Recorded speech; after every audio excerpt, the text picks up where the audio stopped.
Welcome to this video series, Study Like a Scientist.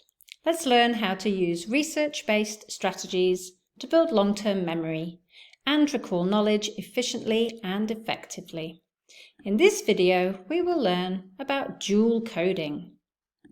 Dual coding uses words and pictures simultaneously to build stronger connections. It boosts deep learning and it forms stronger long-term memory, which is actually easier to recall thanks to the combination of words and pictures. Step 1, you have to cut. That means select key information and images to use. Step 2, you have to chunk, so group related information together. Step 3, order. Lay out your information and images in an easy-to-read format. And then step 4, exercise some restraint. So avoid cluttering with too many colors or fonts or overcomplicated images or information. And step 5, display your dual coding product so that you have an easy visual reference.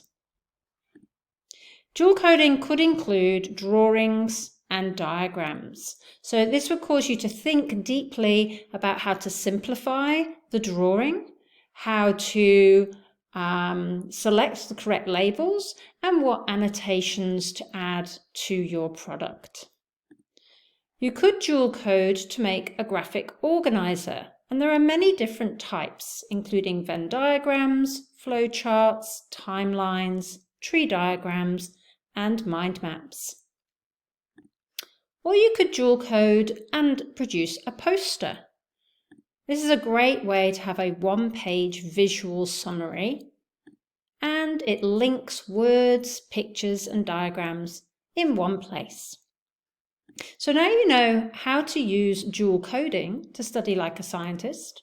Why don't you check out the video on reducing to help you fine-tune your ability to summarize information efficiently.